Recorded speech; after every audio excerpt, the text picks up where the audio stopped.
Hello అండి, welcome back to kitchen bonanza. నేను మీ రమ్యశ్రీ.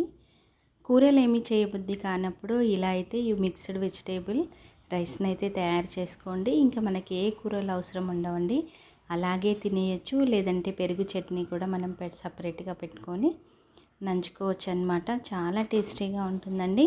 మీరు కూడా ఒకసారి తప్పకుండా ట్రై చేయండి. దీంట్లోకి మనము ఇప్పుడు రైస్లోకి బీన్స్ని అయితే కట్ చేసుకుందామండి.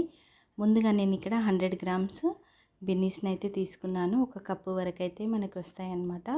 అలాగే దీనిని పొడవుగా కట్ చేసుకుంటున్నానండి, డైమండ్ షేప్లో. మీరు కావాలంటే చిన్న చిన్నగా కూడా కట్ చేసుకోవచ్చు. కాకపోతే అన్నంలోకి మనకి వెజిటేబుల్స్ అన్నీ క్లియర్గా కనిపించడానికి అని చెప్పేసి నేను ఇలా పొడవుగా కట్ చేసి పెట్టుకున్నానండి. అలాగే 2 క్యారెట్లు అండి. 2 క్యారెట్లని కూడా మనం అలాగే సన్నగా పొడవుగా కట్ చేసి పెట్టుకుందాము. మీ దగ్గర ఏ వెజిటేబుల్స్ ఉన్నా పర్వాలేదండి, అవన్నీ వేసుకోవచ్చు. చాలా టేస్టీగా ఉంటుంది. అలాగే మనకి 10 నిమిషాల్లో అయితే రెడీ అయిపోతుందన్నమాట. ఇంటికి ఎవరైనా గెస్ట్ వచ్చినప్పుడు కూడా మనం ఇది చేసి పెట్టామనుకోండి, అప్పటికప్పుడు చాలా ఇష్టంగా తింటారు. అలాగే ఒక్క ముద్ద కూడా వదలకుండా తినేస్తారండి. అంత టేస్టీగా ఉంటుంది ఈ మిక్స్ వెజిటేబుల్ రైస్ అన్నమాట. ఇప్పుడు క్యారెట్ని కూడా కట్ చేసుకున్నాం కదండి. అలాగే మనం బంగాళాదుంపని కూడా కట్ చేసేసుకుందాము. సన్నగా పొడవుగా కట్ చేసుకున్నాను నేను ఇక్కడ.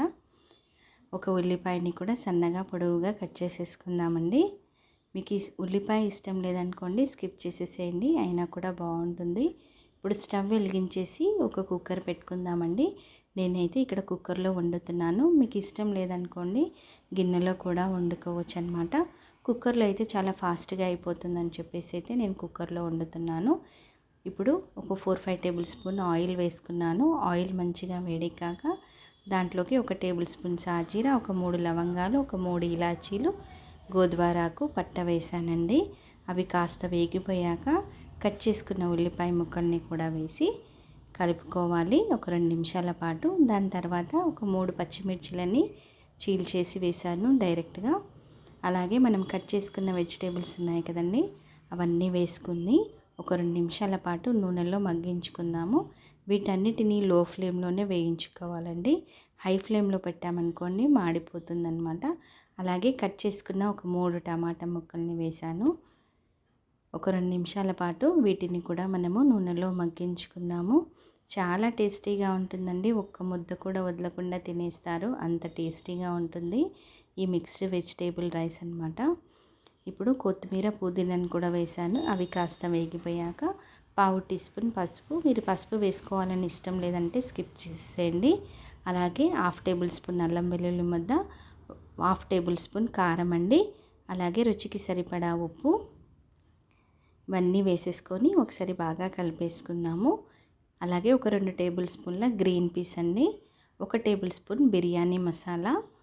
వీటన్నిటిని వేసేసి మంచిగా ఆయిల్ పైకి వచ్చేంత వరకు మనం ఫ్రై చేసుకుందాము. లో ఫ్లేమ్లో పెట్టేసుకొని ఒక 5 నిమిషాల పాటు కూరగాయలన్నీ మగ్గిపోవాలన్నమాట. మరీ ఎక్కువగా కాదు, కొంచెం మగ్గితే సరిపోతుంది. ఎందుకంటే మనం కుక్కర్లో వండుతున్నాం కాబట్టి అవన్నీ ఉడికిపోతాయి, కాబట్టి ఎక్కువగా మనము ఉడికించాల్సిన అవసరం లేదన్నమాట. ఇప్పుడు నేను ఇక్కడ 2½ గ్లాస్ బియ్యాన్ని అయితే కడిగేసి ఆల్రెడీ పెట్టేసుకున్నానండి ఒక 1/2 అవర్ ముందే. ఇప్పుడు ఆ బియ్యాన్ని కూడా వేసేసి, కడిగిన బియ్యాన్ని వేసేసి ఇప్పుడు ఒకసారి అయితే బాగా కలిపేసుకుందాము. నీళ్ళను వంచి వేసాను కదా. ఇప్పుడు ఒక 2 నిమిషాల పాటు బాగా ఫ్రై చేసుకుందామండి. ఇలా ఫ్రై చేయడం వల్ల ఆయిల్లో మనకి ఒక్కొక్క ముక్క అనేది మనకి క్లియర్గా కనిపిస్తుంది. అలాగే మనకి అన్నం కూడా విడివిడిగా వస్తుందన్నమాట. అందుకని చెప్పేసి నేను నూనెలో ఫ్రై చేశాను. ఇప్పుడు 1 గ్లాస్ బియ్యానికి 2 గ్లాసుల వాటర్ అయితే యాడ్ చేశాను నేను. ఇక్కడ 2½ గ్లాస్ బియ్యం అని చెప్పాను కదా, 5 గ్లాస్ వాటర్ అయితే వేసానండి. ఒకసారి బాగా కలిపేసుకుందాము. ఇప్పుడు నేను ఇక్కడ ఒక నిమ్మకాయని పిండేసి వేస్తున్నానండి. మీకు మరీ పుల్లగా ఇష్టం లేదనుకుంటే ఒకటి సగం వరకు పిండుకోండి. ఆల్రెడీ మనం టమాటాలు వేసాం కదా, అయినా కూడా బాగుంటుందండి, రుచి చాలా బాగుంటుంది. ఒకసారి కలిపేసి ఉప్పు సరిపోయిందా లేదా అని చెక్ చేసుకోండి. ఇప్పుడు మూత పెట్టేసి ఒక 2 విజిల్స్ హై ఫ్లేమ్లో పెట్టుకొని ఒక విజిల్ లో ఫ్లేమ్లో పెట్టేసుకొని ఉడికించుకుంటే సరిపోతుందండి. ఇప్పుడు రైస్ అయితే అయిపోయింది, చూసారు కదండి. చాలా టేస్టీగా ఉంటుందండి, అలాగే తినేయచ్చు స్టీమ్ మొత్తం పోయాక. ఇంకా కూరలు ఏమీ అవసరం ఉండవండి, అంత టేస్టీగా ఉంటుంది. మీరు కూడా ఒకసారి తప్పకుండా ట్రై చేయండి. పెరుగు చట్నీతో కానీ లేదంటే అలాగే కూడా తినేయచ్చు. మీకు నచ్చితే కనుక నా ఛానల్ చూసేవారు తప్పకుండా సబ్స్క్రైబ్